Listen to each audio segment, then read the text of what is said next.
जन्म लेते पूत के उछाह से भरे लही गज भर होई जाला फूल के छतिया।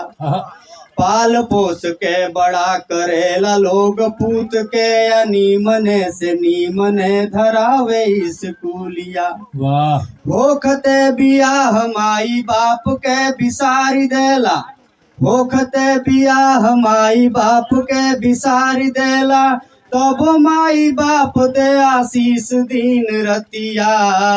त्याग दिन रात कैलो पनाही सुख मिले, असही का वृद्ध लोक होई दुर्गतिया।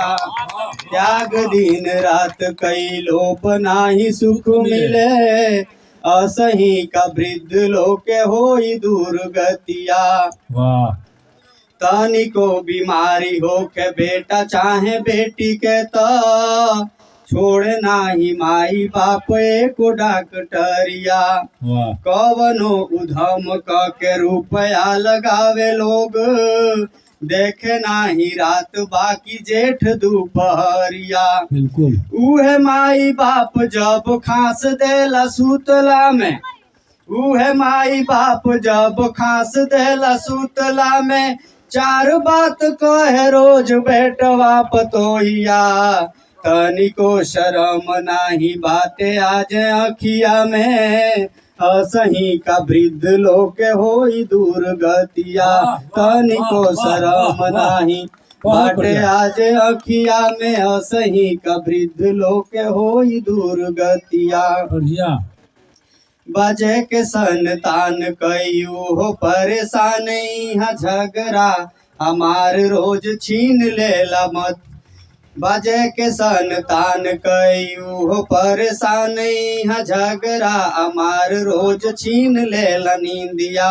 वाह के न हो से बोले बाप मिले अपमान, बस नेकी सब जिंदगी के मिल जाला मटिया। अपने कुटुंब बाढ़ मार देला छतिया प, अपने कुटुंब बाढ़ मार देला छतिया प। कष्ट भोगे बूढ़ लोग भीष्म जी के तरिया, कटेला अकेले रात खेत खरिहान बीच, असही का वृद्ध लोक होई दुर्गतिया। वाह वाह वाह घर परिवार बद कर्म लगातार कर, देखे नाही घाम शीत बहरी भितरिया। उहे जब देहि से बतनी कमजोर होत, फेर लेत बाटे लोग कैसे नजरिया। वृद्ध आश्रम बा खुलल चहुओर आज, उहमें भेजात कुछ घर के पुरनिया। बूढ़ माई बाप आज फालतू समान लगे, असही का वृद्ध लोक होई दुर्गतिया। वाह वाह वाह अखबार में एगो समाचार छपर है, हाँ जहाँ से प्रेरित होकर ये रचना लिखाई। अंतरा देखी। स्वागत खबर छपल रहे एक अखबार में कि बेटा या पतोही करे बाहर नौकरिया। लाश महतारी के बा घर में पड़ल, बाप महतारी के बलाश घर में पड़ल। देखल समाज जब खोलल केवड़िया, वाह काहे पद पावते उमाई बाप छूटी जात, जे करे करम से बचम कल भगिया।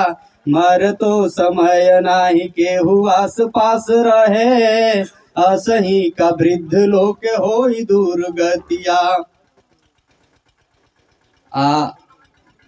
बहुत बढ़िया रचना भाई। एक अंतरा और देख ली।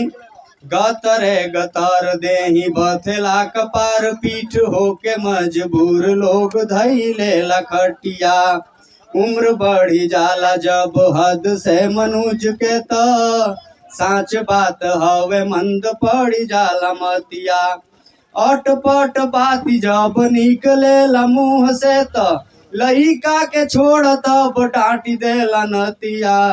मनवा मसोसी मने मन दुख सही जात, असही का वृद्ध लोक होई दुर्गतिया। वाह